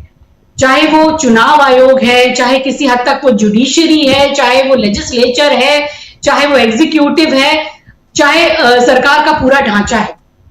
हम लोग पॉलिटिकल साइंस में एक थ्योरी पढ़ा करते थे, राजीव जी अगर थोड़ा समय हो तो बताऊं, हॉब्स एंड लॉक की थ्योरी पढ़ा करते थे, जिसमें बात होती थी एक सोशल कॉन्ट्रैक्ट की, कि जब स्टेट ऑफ नेचर में मनुष्य रहता था, जब राज्य की अवधारणा नहीं थी, जब राज्य नहीं था, तो बिल्कुल ऐसे जंगली तरीके से रहता था, माइट इज राइट, कोई किसी को नोच रहा है, खसोट रहा है, जिससे जो छीना झपटी कर रहा है, और कहीं कोई कानून का राज नहीं था। तो लोगों ने सोचा कब तक हम इसे सहेंगे। उन्होंने अपनी सारी स्वतंत्रता और अपनी अधिकारों को उन्होंने एक संप्रभु को सौंपते हुए ये कहा कि हम एक संप्रभु का निर्माण करेंगे जिनमें हम अपनी शक्तियां समाहित करेंगे। ये शक्तियां हमारी ही होगी, लेकिन फिर हम रूल ऑफ लॉ से चलेंगे, कानून का शासन होगा, जब सब पर बराबर लागू होगा। और ये सोशल कॉन्ट्रैक्ट हुआ और तब राज्य अस्तित्व में आया और तभी से राज्यों की अवधारणा बनी जो कि शायद अभी तक चली आ रही है। लेकिन हम देख रहे हैं कि बीजेपी शासनकाल में राज्य की ये अवधारणा पूरी तरीके से टूटती भी नजर आ रही है। क्या हम उसी वापस स्टेट ऑफ नेचर की तरफ जा रहे हैं जहां माइट ऑफ राइट है, जिसके पास सत्ता है, किसी को कुचल रहा है, गोली से मार रहा है, उस पर बुलडोजर चलाया जा रहा है, डरा धमका के लोगों को खरीदा जा रहा है। आपने सुना होगा कीर्ति आजाद ने क्या कहा, टीएमसी के सांसदों को 5-5 करोड़ में उनको साइन करने के लिए कहा गया और जिसने साइन नहीं किए उनके घर जलाए गए या उनके घर उजाड़ने की चीजें हुई, वो लोग भाग गए वहां से। इतनी तक बातें हुई कि किसी को 50 लाख दिया जा रहा है, किसी को कहा जा रहा है 10-10 लाख की किस्तें ले लो। ये क्या चल रहा है? ये वही है state of nature, state of anarchy जो राज्य के संरक्षण में हो रहा है। मतलब स्टेट ही वो काम कर रहा है एक तरह से एनार्किस्ट रूप में। तो वही राहुल गांधी कह रहे हैं हमें फिर से वही सोशल कॉन्ट्रैक्ट लाना है कि हमको ये एनार्की हटानी है, लेकिन पूरे शांतिपूर्ण तरीके से। ये किन्हीं दलों की बात नहीं है, ये एसपी, टीएमसी, डीएमके, ये इन या फिर लेफ्ट, ये केवल हम उन खांचों में फिट करके ना देखें। ये बड़े आप पर्सपेक्टिव में देखिए, ये देश को बचाने की बात है, लोकतंत्र को बचाने की बात। अरे लोकतंत्र नहीं बचेगा तो समाजवादी पार्टी अखिलेश यादव कहां से बनेंगे भाई सीएम अपने वहां पर? ये वो कांग्रेस का जमाना नहीं है जब लेवल प्लेइंग फील्ड आपको मिलती थी, आपको इतने अधिकार थे, आरटीआई थी, आपके पास सारी पारदर्शिता को सामने लाने का सब कुछ था। आज तो भैया कोर्ट में जा रहे हैं, मीनाक्षी नटराजन जैसे बता ही रहे हैं ये कि सब कुछ उनका वो तो मामला ही वापस ले लिया गया, लेकिन फिर भी उसको सुना नहीं गया। तो यहाँ जो मन चाहे तरीके से काम हो रहा है, सारी संस्थाएं एक केंद्रीकृत सत्ता में समाहित हो चुकी हैं, कोई अपने शक्ति के अनुसार काम नहीं कर रहा और ये सबसे बुरा दौर है। राहुल गांधी ने यही बात कही है कि हमें रेजिस्टेंस का आंदोलन करना पड़ेगा, सड़कों पर आना पड़ेगा, एक साथ आना पड़ेगा, यूनिफाइड होना पड़ेगा। उनका ये नहीं कहना है कि सब विलय कर लो कांग्रेस में, अपनी स्वतंत्रता रखो, ये बात नहीं है, लेकिन आपको अपने छोटे छोटे स्वार्थ छोड़कर देश हित की बात सोचनी पड़ेगी। आपको ये नहीं सोचना कि कांग्रेस को कितनी सीटें, समाजवादी को कितनी सीटें, तो जिस तरीके से किया उन्होंने ममता बनर्जी ने, नहीं तो 2024 में ही जीत जाते कि नहीं बनेंगे भाई, ये संयोजक नहीं बनेंगे नीतीश कुमार, ये नहीं होगा, राहुल गांधी का नेतृत्व स्वीकार नहीं होगा। तो क्या आपने उखाड़ लिया? क्या कर लिया आपने? आप कहां पहुंच गए? तो यूनिफाइड होना है अपने इन छोटे स्वार्थों के लिए नहीं, देश को बचाने के लिए, लोकतंत्र को बचाने के लिए। और ये जो एक अनार्किस्ट एक तौर तरीका, एक फांसीवादी तौर तरीका देश में बनता जा रहा है, उसे आंदोलन के जरिए, आपने जो बात की केवल जेनजी या छात्रों की बात नहीं है, ये सभी की बात है जी। आज जो घरेलू गैस की समस्या है, जो देश में गरीबी की समस्या है, जो हर चीज की है, तो ये हर किसी के लिए मुद्दा है। राहुल गांधी एक बड़े मुद्दे की बात कर रहे हैं, इसमें दलों की बात नहीं हो रही है, देश की बात हो रही है, ये मैं कहूंगा। बिल्कुल बिल्कुल। कल इसी कार्यक्रम में हम लोग, प्रशांत जी आपको याद होगा, स्वामी जी आप भी थे, अमलेंदु जी थे, राहुल गांधी का भाषण इंग्लिश में आया था। हमने कहा था कि इसको हिंदी में अगर जारी करें तो बेहतर होगा, और अभी थोड़ी देर पहले, अभी से ठीक 5-7 मिनट पहले उन्होंने अपना भाषण हिंदी में जारी कर दिया है डिमांड पे। तो चलिए ज़रा उसका एक छोटा सा हिस्सा सुना देता हूँ, सुन लेते हैं और फिर चर्चा आगे बढ़ाते हैं। और धनंजय जी आपके पास आता हूँ, सुनिए ज़रा। आध्यात्मिक कर्तव्य है, अब ये राजनीति नहीं रही, और इसीलिए मैं आपसे वादा करता हूं कि इस समूह को एकजुट करने और इसे सफल बनाने के लिए मुझे जो भी अपमान सहना पड़े मैं उसे सहूंगा। आगे कैसे बढ़ना है ये बहुत साफ है, हमें एक खास सोच से बाहर निकलना होगा। ममता जी को 100% यकीन नहीं है, लेकिन उन्हें लगभग 90% यकीन है कि उनका चुनाव उनसे छीन लिया गया था। उद्धव जी को 40% यकीन है कि उनका चुनाव छीन लिया गया था। मेरे भाई तेजस्वी जी को भी 40% यकीन है। सुनिए, चुनाव 100% छीने जा रहे हैं। कृपया अपने मन से शक निकाल दें और यह भी समझे कि सोशल मीडिया पर अपनी पहचान बनाने में सालों साल लगते हैं, ये एक हफ्ते में अपने आप नहीं हो जाता। मेरे YouTube पर 1 करोड़ फॉलोअर्स हैं, लेकिन मेरे अकाउंट को पूरी तरह दबाया जा रहा है। इसीलिए अगर आपको लगता है कि सोशल मीडिया निष्पक्ष है और विपक्ष को इससे मदद मिल रही है, तो आप एक अलग ही दुनिया में जी रहे हैं। पूरा सिस्टम, मीडिया, सोशल मीडिया, कानूनी व्यवस्था, ब्यूरोक्रेसी, इंटेलिजेंस एजेंसियां, सब इस सरकार को सत्ता में बनाए रखने के लिए काम कर रहे हैं। लेकिन ये सरकार टिक नहीं पाएगी, क्योंकि इसने हमारे लोकतंत्र को बर्बाद कर दिया है। इसने भारत के लोगों का भविष्य बर्बाद कर दिया है। ईरान में जो हुआ है, उसके बाद अब जो होने वाला है, उसे रोका नहीं जा सकेगा। यह स्थिति बेकाबू होगी और इससे हमारे बीच तालमेल नहीं है और हम मिलकर काम नहीं करते। ये सब बातें बीजेपी फैला रही है, ये सच नहीं है। मुझे 100% यकीन है और मैं अभी डीएमके के लिए ये बात कह सकता हूँ, जब भारत की सोच की रक्षा करने की बात आएगी तो इस कमरे में मौजूद हर व्यक्ति साथ खड़ा होगा। हमारी आपस में लड़ाइयाँ हैं, लेकिन अगर आप मुझसे केरल के पूर्व मुख्यमंत्री को गले लगाने के लिए कहें तो मैं ऐसा नहीं कर सकता और नहीं करूँगा, क्योंकि उनके साथ मेरी राजनीतिक लड़ाई चल रही है। इसलिए हमें लचीला होना होगा और ये समझना होगा कि हम पर ज़बरदस्त हमला हो रहा है, जिसका मकसद यह साबित करना है कि विपक्ष कमज़ोर है। आखिर में मुझे लगता है कि हमारी बातचीत में अक्सर थोड़ी निराशा झलकती है। लोग सोचते हैं, हे भगवान, हम बीजेपी को कैसे हराएंगे। मैं आपको बताता हूं, अगर हम एकजुट होकर उनका मुकाबला करें तो उन्हें हराना आसान है। पिछले चुनाव में किसी को भी, मेरे अलावा इस कमरे में मौजूद किसी को भी, यह यकीन नहीं था कि हम बीजेपी को हरा सकते हैं। अब इस कमरे में मौजूद हर किसी को यह यकीन करना होगा कि हम उन्हें हरा दें। आप इस यकीन के साथ शुरुआत करें और मैं आपको गारंटी देता हूं, एक के बाद एक राज्य में, एक के बाद एक चुनाव में, चाहे वो बेईमानी करें या ना करें, वो हारेंगे। बहुत बहुत धन्यवाद। सुन लिया आपने, बहुत बहुत धन्यवाद। लेकिन अच्छा है कि राहुल गांधी ने एक दिन बाद, हम लोगों ने कल ही डिमांड की थी कि इसको हिंदी में राहुल गांधी जारी करें, उन्होंने जारी किया, अपनी आवाज़ में जारी किया है। अच्छा है, ये बहुत महत्वपूर्ण है और इसका जिक्र बार बार आएगा। बीच से हमने आपको सुनाया, इसके शुरुआत से भी है, इसको आप हमारे चैनल पे भी सुन सकते हैं, देख सकते हैं। बहुत महत्वपूर्ण है राहुल गांधी का ये भाषण, जिसमें वो अपने तमाम साथी दलों को, इंडिया गठबंधन के जो साथी दल हैं उनको वो कह रहे हैं कि हम लोगों में आपसी विश्वास को मजबूत करना होगा। लेकिन साथ साथ वो ये भी कह रहे हैं कि अगर आप कहें कि केरल के मुख्यमंत्री पिनरई विजयन को मैं गले लगाऊं तो मैं गले नहीं लगाऊंगा। और ये क्योंकि हमारी आपसी लड़ाई, लोकल लड़ाई चल रही है, लोकल लड़ाई। और यहाँ इस कमरे में, यानी जो इंडिया गठबंधन की जहाँ बैठक हुई थी उस कमरे में, इन दोनों में फ़र्क है। यहाँ की लड़ाई जो है वो देश को कैसे बचाना है, उसके लिए सब एकजुट हैं। ये सारी बातें यहाँ राहुल गांधी कहते हुए, और उसके अलावा सबसे बड़ी बात कि 100% ममता बनर्जी कॉन्फिडेंट नहीं है कि चुनाव में चोरी हुई है, वो 90% कॉन्फिडेंट हैं।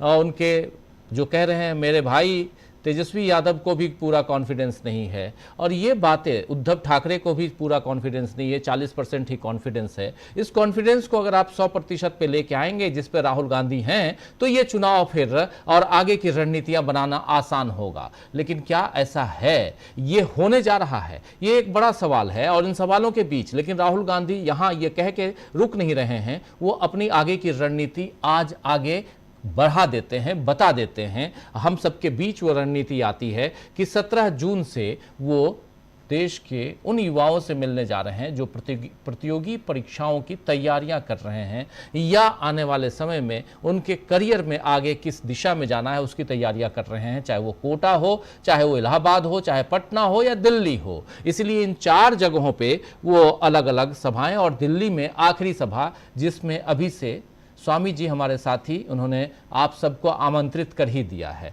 अब ये रामलीला मैदान में होगा कि जंतर मंतर पे होगा, हमारा तो काम है कवरेज करना, हम जाएंगे ही, कवरेज करेंगे ही। धनंजय जी, इस बात, ये जो राहुल गांधी के भाषण को आप सुन रहे थे, इस पर आपकी पहली प्रतिक्रिया। और दोस्तों, आपको पहले बताया, अभी फिर बता रहा हूं कि राहुल गांधी के इसी भाषण को डिकोड करते हुए एक बहुत ही शानदार पॉडकास्ट आप इसके बाद देखिए, जरूर देखिएगा, तुरंत इसके बाद। लेकिन धनंजय जी, आपकी बात।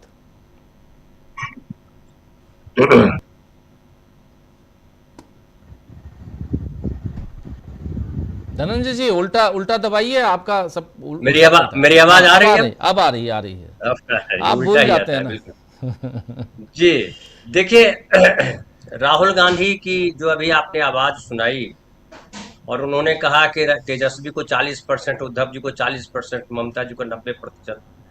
मैं तो कहूं कि आम आदमी को 100% भरोसा है कि गड़बड़ी हो रही है, और बहुत सारे लोग कह रहे हैं कि गड़बड़ी हो रही है। अभी जो 4000 जो ईवीएम मशीन जल गई, उससे भी पता चल रहा है कि गड़बड़ी। कई जगह रिपोर्ट आई है कि मुस्लिम आबादी 97% और वोट पड़ गए 85% बीजेपी को। ये भी बता रहा है कि गड़बड़ी हो रही। और ये मीनाक्षी नटराजन का जो मसला है, वो तो 100% बता रहा है गड़बड़ी हो रही है। इसके पहले चंडीगढ़ भी याद कर लीजिए, चंडीगढ़ नगर निगम के चुनाव में मसीह साहब थे। और उसके बाद जब सुप्रीम कोर्ट कह देता है कि एसआईआर जो है संवैधानिक है, तो यकीन हो जाता है कि पूरा तंत्र जो है एक जगह खड़ा है और सबने एक साथ गलवैयां कर रखी। फिर राम मंदिर में जब चोरी होने लगती है और वहीं के लोग सवाल उठाने लगते हैं कि फलाना जो है 10,000 सैलरी या 15,000 सैलरी है, 40 लाख का प्लॉट कैसे खरीद लिया। चंपत जी का ड्राइवर जो है वो करोड़ों में कैसे पहुंच गया। फिर वो सवाल उठता है। फिर ये भी सवाल उठता है कि जो है नरेंद्र मोदी चुप्पी साध लेते हैं, 3 हमारे भारतीय नाविक मारे गए और अमेरिका से कुछ कह नहीं पाते। तब भी सवाल उठता है जब पाकिस्तान वाले मसले पे तो जोर जोर से चिल्ला के कहते हैं कि जो है हम मिट्टी में मिला देंगे, कहां कहां से ढूंढ के लाएंगे। लेकिन अमेरिका वाले प्रसंग पे जब राहुल गांधी बोलते हैं कॉम्प्रोमाइज्ड है, तो यकीन हो जाता कि कॉम्प्रोमाइज्ड। जयशंकर ने भी जब कहा था अमेरिका जाकर के कि हमने तो आपके कहने पर सोवियत संघ या रूस से तेल नहीं खरीदा, तब भी पता लग जाता है कि प्रधानमंत्री कॉम्प्रोमाइज्ड है। और प्रधानमंत्री अब जनता के वोट से नहीं बन रहे हैं। प्रधानमंत्री को जनता की चिंता नहीं है, प्रधानमंत्री को केवल अपनी सत्ता की चिंता है। और नेहरू से आगे निकल गए आनन पानन में। अब उनको लग रहा है कि दुनिया में सबसे आगे निकल जाए, औरंगजेब से भी आगे निकल जाने की तैयारी में शायद है। औरंगजेब के बारे में कहा जाता है 50 साल शासन किया। अब देखिए निकलते हैं कि नहीं निकलते। हालांकि ये भक्तों का देश है, भक्त शायद कंधे पे लेकर के दौड़ा करके पार करते। लेकिन राहुल गांधी जो कह रहे हैं वो आज नहीं कह रहे हैं। मैं केवल आज की बात पे नहीं बात करूंगा, बल्कि राहुल गांधी तो कह रहे हैं जब वो नोटबंदी लागू की थी, याद कीजिए। राहुल गांधी ने तब भी कहा था जब जीएसटी लागू हुआ था, गब्बर सिंह टैक्स। राहुल गांधी ने तब भी कहा था जब कोरोना काल आया था। राहुल गांधी ने तब भी कहा था जब संविधान को लेकर के उन्होंने बात कही थी। राहुल गांधी ने बार बार कहा था। लेकिन इस देश के नागरिकों ने राहुल गांधी को हल्के में लिया, क्योंकि हमारे देश का विचारधारा तय करने का काम या हमारे देश का मन बनाने का काम मीडिया करता है। और मीडिया कब गटर मीडिया बन गया पता नहीं चला आम आदमी को कि अरे ये तो गटर मीडिया है, इसमें तो खाली नाला बहता है। और अब जो हाल है कि आप देखते हैं कि लखनऊ के इको पार्क में जब गोदी मीडिया हाय हाय चलता है, नारा चलता है, तो यकीन हो जाता है कि बच्चों को, बड़ों को, सबको पता चल गया कि ये मीडिया जो है हमारा नहीं है। मीडिया का मतलब होता है कि जो आम आदमी के साथ खड़ा हो। मीडिया का मतलब होता है कि जो परमानेंट विपक्ष हो, जो सरकार की आलोचना करे वही मीडिया, जो सरकार की चमचागिरी करे उसको मीडिया नहीं कहते, उसको भाट कहते। और एक और बता दूं, ये हड़बड़ी में इसलिए भी है कि देखिए अभी खबर में देख रहा हूं कि लाला रामदेव जो है वो ओझा जी को लेकर के एकेडमी शुरू करने जा रहे हैं।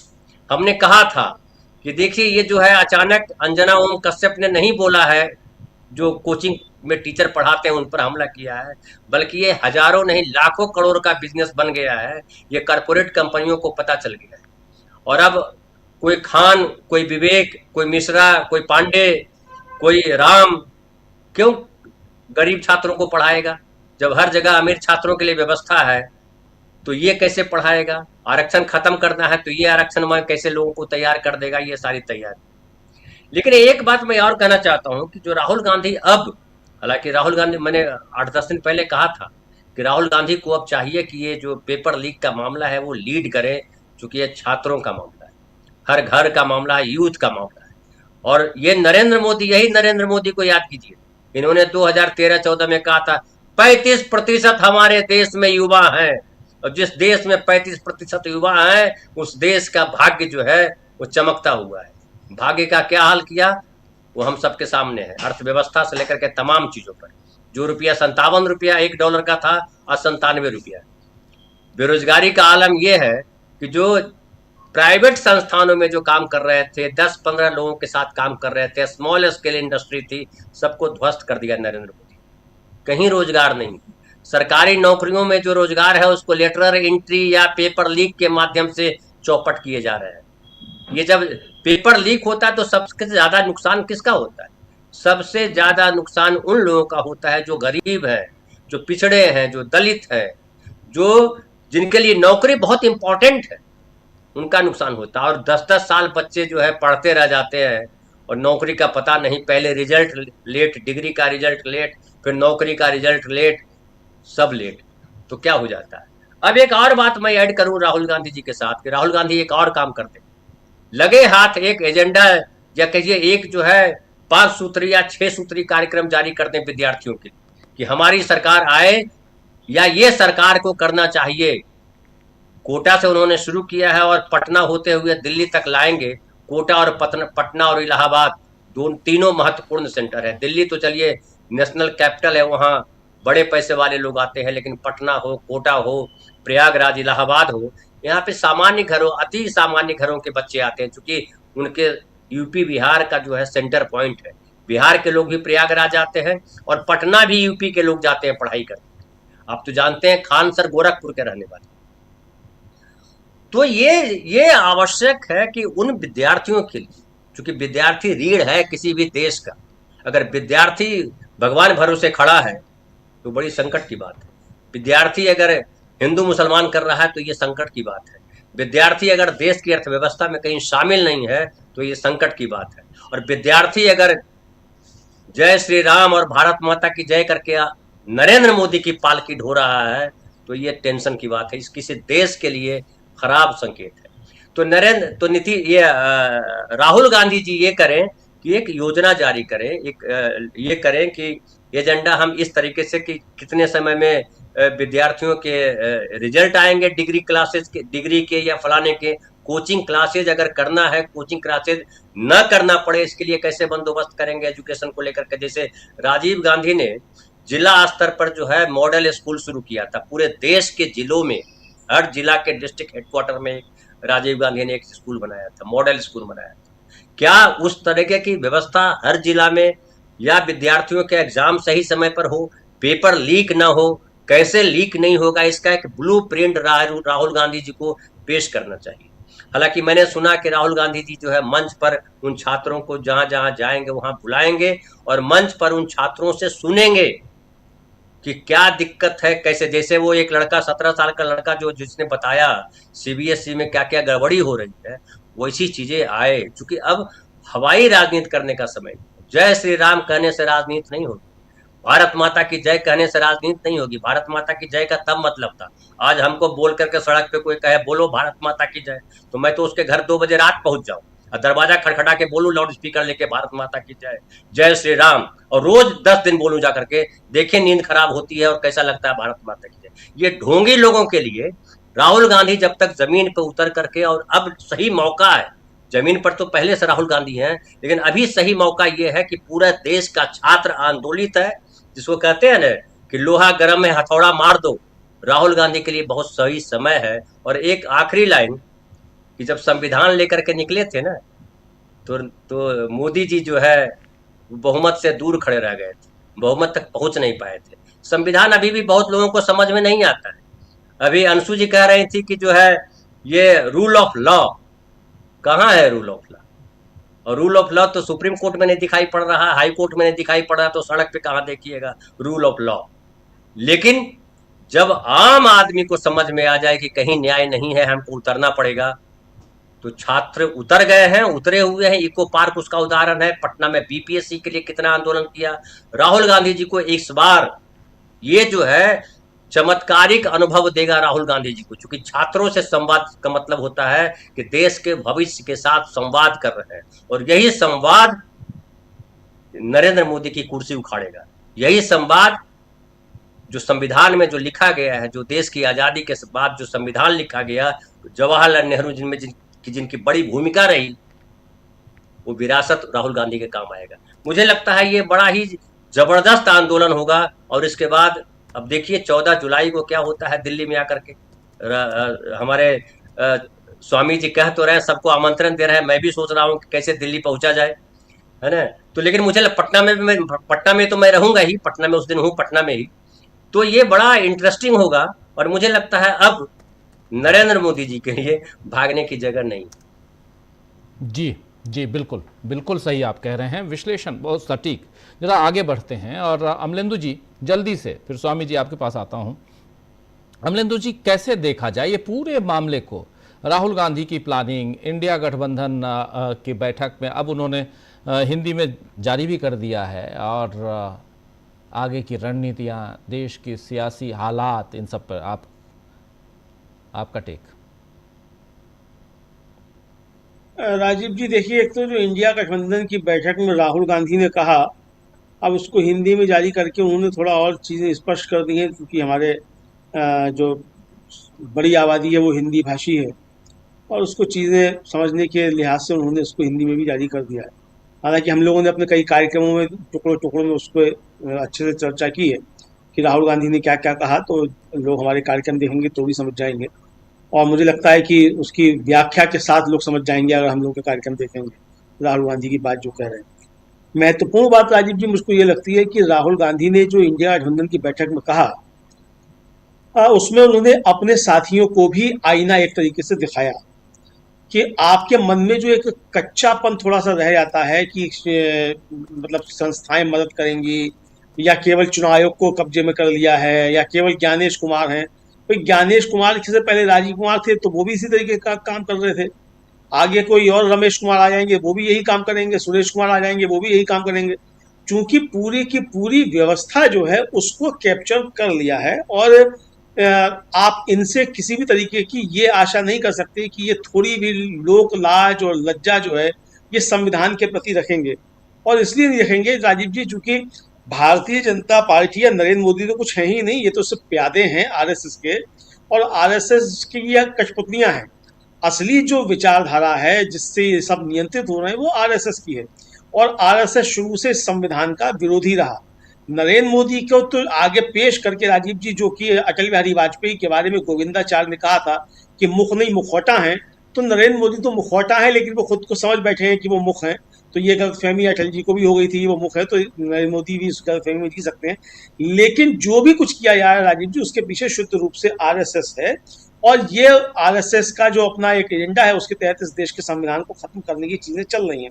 अब उसको कितना नरेंद्र मोदी खत्म करते हैं, कौन नरेंद्र मोदी के बाद आरएसएस लेके आता है, वो कितना आगे बढ़ाता है, ये सब चीजें होंगी।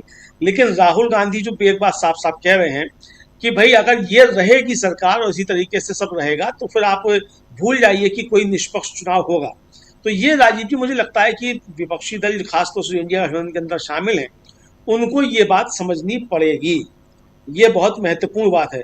और अगर यही बात 2024 के चुनाव में समझ ली गई होती तो आज ये सरकार नहीं होती। लेकिन राजीव जी कहा जाता है कि भाई जो होता है वो अच्छे के लिए होता है, हमारी माँ थी वो कहा करती थी कि जो ईश्वर करता है वो अच्छे के लिए करता है। अब अगर 24 में सरकार बन जाती इंडिया गठबंधन की, तो ये सब जो है जो अभी बैठे हुए राहुल गांधी से सवाल पूछ रहे थे, तो ये सब कहते कि ठीक है अब तो मोदी जी को हरा दिया, अब कोई दिक्कत ही नहीं है, अब फासिज्म से लड़ाई लड़नी नहीं है। तो ये फासिज्म को देखना भी है तो ये 2024 भी उसमें एक मील का पत्थर साबित हुआ कि भाई फासिज्म से लड़ना जो है, तो फासिज्म जो है वो कोई अब किताबों के अंदर शोभा की चीज नहीं है कि इसको पढ़ा जाएगी फासिज्म क्या होता है। अब जो कामरेड एम.ए. बेबी राजीव जी वक्तव्य जारी कर रहे हैं, तो इनके पूर्वज जो है प्रकाश करात वो तो कह चुके हैं कि फासिज्म नहीं है। तो जो पार्टी राजीव जी इतनी ज्यादा कंफ्यूज्ड हो और ऐतिहासिक भूल करने के लिए जो लगातार ऐतिहासिक भूलें करती रहती है और हर 50 साल के बाद स्वीकार कर लेती है कि उसने ऐतिहासिक भूल की थी, तो उसका अगर नेता जो ये कह दे कि फासिज्म है ही नहीं और भारत जो एक फासिस्ट देश नहीं बन रहा है, तो आप उनसे और क्या उम्मीद कर सकते हैं कि वो क्या कहेंगे। तो ये आप समझ सकते हैं राजीव जी, यही लोग हैं जो राजीव जी जंतर मंतर पर पहुंच गए, सब कॉकरोचों में घुस गए जाकर के। तो अभी जिन लोगों को यही समझ में नहीं आ रहा है कि आपकी लड़ाई असल में क्या है, तो तब तक आप कैसे इससे लड़ेंगे। तो लड़ाई यहाँ ये नहीं है कि पी विजयन को जो है गले में लगा लो या उनकी गिरफ्तारी की मांग मत करो या किसकी गिरफ्तारी की मांग मत करो। राज्यों की अपनी अपनी राजनीति है, अपनी अपनी चीजें हैं। पश्चिम बंगाल में राजीव जी कांग्रेस और तृणमूल कांग्रेस के बीच खूब विवाद हुआ इसी चुनाव के दौरान, चुनाव के बाद कांग्रेस के कार्यकर्ता की वहां जान भी ली गई, उस पर राहुल गांधी ने बहुत सख्त ट्वीट भी किया, उस पर प्रतिक्रिया दी। लेकिन जब ममता बनर्जी की हार हुई और जिस तरीके से हार हुई, चुनाव लूटा गया, तो सबसे पहले राहुल गांधी ने इसके खिलाफ आवाज उठाई बिल्कुल और ये कहा कि भाई ये समय जो है वो इसका नहीं है। तो मुझे लगता है राजीव जी की सभी दलों को जो भी इस फासिज्म, जो फासिस्ट निजाम है, इससे लड़ना चाहते हैं और जो वास्तव में चाहते हैं कि देश के अंदर लोकतंत्र रहे और संविधान सुरक्षित रहे, उनको अपने मन बड़े करने होंगे, लक्ष्य अपने बड़े करने होंगे। और अगर आप अपना लक्ष्य और मन दोनों बड़े नहीं करते हैं तो आप समझ लीजिए कि फिर आप सिर्फ यही सोचते रहिए कि आप ग्राम प्रधान बन जाएंगे, कि आप जो है मुख्यमंत्री बन जाएंगे। इससे आगे की आपकी सोच नहीं हो सकती है। बिल्कुल बिल्कुल। चलिए जल्दी जल्दी इस प्रोग्राम को ख़त्म करते हैं और पॉडकास्ट की तरफ चलेंगे, लेकिन जल्दी जल्दी एक एक कमेंट आप तमाम साथियों से। स्वामी जी जो बातें यहाँ हो रही हैं, क्या यहाँ से सचमुच ये दिखाई दे रहा है कि राहुल गांधी ने आर पार की लड़ाई छेड़ दी है? राजीव जी, आर पार की लड़ाई के अलावा कोई विकल्प नहीं है। हम लोग मैनेजमेंट में कहते हैं कब कोई प्रॉब्लम होती है ना, उस प्रॉब्लम को सॉल्व करने के लिए कितने ऑल्टरनेटिव्स आपके पास हैं, उन ऑल्टरनेटिव्स में आप प्रोज एंड कॉन्स को जोड़ते हैं, क्या फायदा है क्या नुकसान है सोचते हैं, और तब मैनेजर ये निर्णय लेता है किस ऑप्शन को हम चूज करेंगे।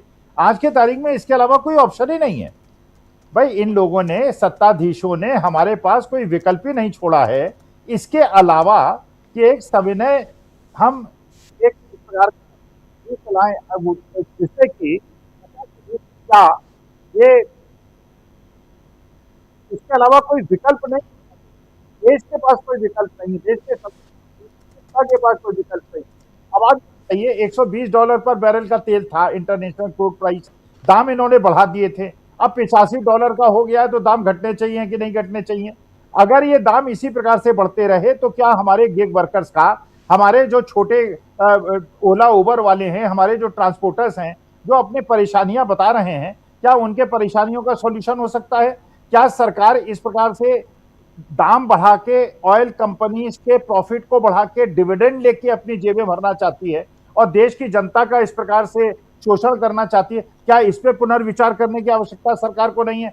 तो देखिए, जनता के पास, सरकार के पास, हर वर्ग के पास, समाज के हर वर्ग के पास।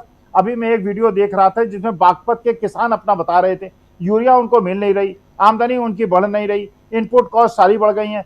कोई भी समाज का ऐसा वर्ग, दलालों को छोड़ के कोई भी ऐसा वर्ग नहीं बचा है जिसको घर के अंदर उसकी इनकम बढ़ रही हो। तो वास्तविकता में आज हम विकल्पहीन हैं। हमारे पास एक ही विकल्प है, देश के सामने एक ही विकल्प है, और जो विपक्षी दल राहुल गांधी के साथ नहीं खड़े होते, भगवान करे वो लोग राजनीति से खत्म ही हो जाएं, क्योंकि अगर उन्होंने समय की नजाकत को नहीं समझा और एकजुट होकर सब लोगों ने आंदोलन नहीं खड़ा किया, तो हमारे देश के अंदर हमारी नई पीढ़ी, जो अगली पीढ़ी है, हमें माफ नहीं करेगी। बिल्कुल बिल्कुल बिल्कुल। प्रशांत जी जरा इस सियासत में आगे क्या होने जा रहा है? देखिए, जो क्षेत्रीय दल होते हैं उनकी एक सीमा है, वो अपने भूगोल से आगे देख ही नहीं पाते, वो उनको राष्ट्रीय बिग पिक्चर नहीं दिखती है। अगर वो दिख रही होती तो ममता बनर्जी की स्थिति आज ये नहीं होती कि जो उनकी पार्टी टूटने के कगार पर है, क्योंकि वो एक नेशनल बिग पिक्चर नहीं देख पा रही थी। उनको ये लग रहा था कि बहुत सारे लोग ये कह रहे हैं कि ममता बनर्जी को से सीखना चाहिए, राहुल गांधी को पॉलिटिक्स कैसे की जाती है, वो स्ट्रीट फाइटर हैं, उनके साथ लोग जुट रहे थे। तो उनको समझ में नहीं आया कि ये जो सरकार है मोदी जी की, ये सरकार अटल बिहारी वाजपेयी की सरकार नहीं है, जो बीजेपी की जिसमें वो शामिल थी। ये लोग अलग तरीके के लोग हैं, इनके सामने कुछ अलग तरीके हैं इनके, और अलग मंजिलें इनकी, अलग उद्देश्य है। अटल बिहारी वाजपेयी के लिए कोई अडानी अंबानी को इस्टेब्लिश करना नहीं था उनका काम। उनसे वैचारिक मतभेद हो सकता है, लेकिन वो कुल मिला के लोकतांत्रिक थे। राजनीति उनकी भी वही थी जो नरेंद्र मोदी की है, लेकिन वो उस तरीके के राजनीति नहीं करते थे जैसी यहाँ अब हो रही है। आप बताइए, ईवीएम जला दी गई, 4000 ईवीएम जल गई, सबूत मिट गए। कौन कौन सी कंस्टिट्यूंसीज होंगी? जिस देश में इलेक्शन हुआ, एक बूथ है, बूथ 164 बंगाल में, बड़ी चर्चा है उसकी, उस बूथ में 88% मुसलमान है और बीजेपी को 97% वोट मिला वहां पे, और उसी बूथ की काउंटिंग से वो इलेक्शन बीजेपी के पक्ष में चला गया। तो ये जो बूथ नंबर 164 है, ये ज्ञानेश कुमार और बीजेपी का टेम्पलेट है। इसमें कोई गलतफहमी नहीं होनी चाहिए किसी भी क्षेत्रीय दल को। तो वो थोड़ा सा व्यापक दृष्टिकोण अपनाएं, और व्यापक दृष्टिकोण अपना के अपने राज्य के बाहर भी देखें। ऐसा नहीं होगा कि आपके बगल में आग लग रही है, आपके घर तक नहीं पहुंचेगी, हवा चलेगी वहां भी आएगी आग। तो इनको बिग पिक्चर देखनी चाहिए। और जो महत्वपूर्ण बात है, जो राहुल गांधी का, जो हमारे पॉडकास्ट में भी बात आएगी, कि जो महत्वपूर्ण बात है कि वो इस रिजीम से आप चुनाव लड़के नहीं जीत सकते, और दुनिया के इतिहास में नहीं हुआ कि कोई तानाशाह चुनाव में हार जाए। चुनाव में हार के चला जाएगा कैसे वो? तो वो इसी जिस तरीके से जाते हैं, जो टेम्पलेट है पूरी दुनिया में इस तरीके के ऑटोक्रेटिक रिजीम का, वो ऑटोक्रेटिक रिजीम चुनाव हार के नहीं जाएगी जी। तो वो राहुल गांधी ने जो रास्ता अपनाया है, उस रास्ते पे सोचें ये लोग कि किस तरीके से आंदोलन के जरिए आप इंडिया गठबंधन की, कांग्रेस की मदद करेंगे। ये नहीं करेंगे तो भी कांग्रेस आगे बढ़ेगी। ये कांग्रेस का गणित बहुत साफ है। कांग्रेस एक ऐसी पार्टी है कि जो 125-140 सीटें भी अगर उसको आ जाएंगी तो उसकी सरकार बन जाती है। बीजेपी को कम से कम 200 पार करना पड़ेगा। तो ये कांग्रेस के साथ एक डिफॉल्ट जिसको कहें कि एडवांटेज है कि उनकी 140 सीट पे भी सरकार बन जाती है। तो कांग्रेस पार्टी तो ये इतना मैनेज कर लेगी। अब ये बस छूट जाएगी, बाकी लोगों की तो दिक्कत होगी। जी बिल्कुल बिल्कुल सही आप कह रहे हैं। जल्दी से अंशु जी एक छोटा कमेंट आपसे भी, क्या ये जो ईवीएम वाला कांड हुआ है, 4000 ईवीएम इलेक्ट्रॉनिक वोटिंग मशीनें जलकर राख हो गई और 45 दिन अभी बीते नहीं हैं, इसको रखना था संभाल कर सुरक्षित, सुप्रीम कोर्ट के आदेश के अनुसार आग लग गई। क्या जो शक है, जो राहुल गांधी कह रहे हैं, क्या ये सारे प्रमाण के तौर पे इसको रखा जाएगा आने वाले समय में? जी बिल्कुल, इसमें कहीं कोई शक बचता ही नहीं है कि ये सारी चीजें जो हो रही हैं वो किसी एक साजिश और षड्यंत्र के ही तहत हो रही हैं। ये ऐसे नहीं होता है कि इस तरीके से ईवीएम में आग लग जाए या जो सबूत है वो नष्ट हो जाए, सीसीटीवी कैमरा फुटेज आपको ना दिखाई जाए, कोर्ट में जाए तो कोर्ट कहेगा कि नहीं यहाँ नहीं हो सकता है, आप वो जो आरओ कह रहे हैं उसी में आप जाइए, आप लोअर कोर्ट में जाइए। ये सारी चीजें स्क्रिप्ट वाइज हैं। ये तो एक आम इंसान को भी समझ में आ रहा है, देश की जनता को भी समझ में आ रहा है। और राहुल गांधी का संदेश एकदम स्पष्ट है कि अब जो है वो इतने आसान बातों से इनको नहीं हराया जा सकता। जहां पर हर जगह पे बेईमानी हो रही है, सारी लोकतांत्रिक जो संस्थाएं हैं उनमें चीरहरण हो चुका है, सारी चीजें खत्म हो चुकी हैं, तो अब एक आंदोलन ही रास्ता बचता है। और घटक दलों को ये समझना होगा कि हम केवल अगर इस छतरी के नीचे आए हैं, महागठबंधन के नीचे, तो खाली सीटों के बंटवारे के लिए नहीं आए हैं कि कांग्रेस इतनी सीट ले ले, समाजवादी इतनी ले ले, आरजेडी उतनी ले ले, खाली ये स्टेट इलेक्शन की यहाँ पर बात नहीं करें। भाई आपका लोकतंत्र नहीं बचेगा, आपकी ईवीएम जल गई तो आप कहां से वहां पे सरकार बना लेंगे? क्या आप जीत जाएंगे? पहले लोकतंत्र को बचाने की लड़ाई आप लड़िए। आप इस गठबंधन को, इंडिया अलायंस को समझिए कि ये पूरे बड़े रूप में आप ही का दल है, जहां सारे साझे कार्यक्रम करने होंगे, कन्वीनर भी लाना होगा, कॉमन मिनिमम प्रोग्राम को लाना होगा, मिल के आपको कार्यक्रम करने पड़ेंगे, मिल के सड़कों पर उतरना पड़ेगा, आपको एकजुट दिखाई देना होगा सड़कों पर भी, कार्यक्रम अपने सचिवालय में भी, अपनी सारे चीजों में भी। ये केवल ये नहीं है कि आप वहां बैठ गए, चाय पी ली और पकौड़े खा लिए और उसके बाद अपने अपने राज्यों में अपनी वोटों की गणित फिट करने में लग गए। ऐसे लड़ाई नहीं लड़ी जाएगी। ये लड़ाई पूरे देश भर में लड़नी होगी, संगठित होकर लड़नी होगी, और इसे लोकतंत्र बचाने की, संविधान बचाने की, और इसे देश की अगर कहा जाए जड़ को बचाने की अगर लड़ाई आप नहीं समझेंगे, जो राहुल गांधी कह रहे हैं उनकी बात को नहीं समझेंगे, तो आप भी नहीं बचेंगे, कोई नहीं बचेगा। कांग्रेस तो भाई देखिए, उन्होंने सही कहा, सिर्फ कांग्रेस ही ऐसा दल है जो कभी बीजेपी में नहीं जा सकता, कभी आरएसएस के साथ समझौता नहीं कर सकता। राहुल गांधी ने क्या कहा, लाखों लाख कांग्रेस के ऐसे कार्यकर्ता हैं जो सर कटा देंगे, मर जाएंगे, लेकिन आरएसएस में, बीजेपी में नहीं जाएंगे। बाकी ये सभी दल कभी ना कभी बीजेपी में रहे, उनका समर्थन किया है। तो ये बात आप समझनी होगी, आंदोलन में नहीं जुड़िएगा तो आपका अस्तित्व खत्म होना ही होना है। बिल्कुल बिल्कुल बिल्कुल। धनंजय जी, क्लोजिंग कमेंट। देखिए, मुझे तो लग रहा है कि जो इतने सालों में, मतलब 2024 के बाद कई विधानसभा चुनाव हुए, और विधानसभा चुनावों में जो परिणाम आए, उसको लेकर के पॉलिटिकल पार्टियों की भी दिमाग सही जगह आ गए। क्षेत्रीय दल जरूरी है, मैं नहीं चाहता हूं कि दो ही दल का शासन रहे, दो ही दल रहे आमने सामने। क्षेत्रीय दल जरूरी है, बहुदलीय लेकिन बहुदलीय व्यवस्था है, और बहुदलीय व्यवस्था हो, बिल्कुल सही है। और आवश्यक ये है कि आप राष्ट्रीय हित को, राष्ट्र को, संविधान को समझिए, और समझते हुए राजनीति करिए। एक बड़ा घोषित है कि मैं वो राहुल गांधी जो अक्सर बोलते हैं, जिस पर शरद पवार जी को आपत्ति हो जाती है, मैं वो नहीं बोलता हूँ, लेकिन मैं एक बोलता हूँ कि एक संविधान के साथ है, एक मनुस्मृति के साथ है। आप जब मनुस्मृति के साथ चले जाते हैं, जब आप सवर्णवाद सामंतवाद के साथ चले जाते हैं, जब आप गोडसे के साथ चले जाते हैं, तो आपको अपने गिरेबान में झांकने की जरूरत है। संविधान को कैसे बचाना है? क्या संविधान को आप रीजनल लेवल पे लड़के बचा सकते हैं? संविधान को बचाने, और जब तक संविधान को नहीं बचाएंगे, आप देश में शासन व्यवस्था नहीं बचा सकते।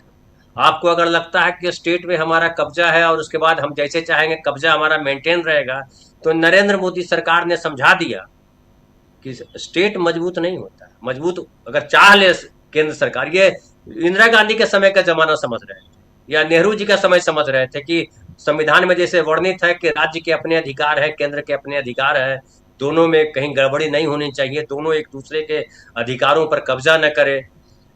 नरेंद्र मोदी ने समझा दिया देश कि संविधान में लिखा रहने दीजिए, हम चाहेंगे तो वन मैन शो कर देंगे, देश में किसी की कुछ नहीं चलेगी, सारी एजेंसियां मेरे इशारे पर चलेगी, एजेंसियां क्या, कोर्ट हमारे इशारे पर चलेगी।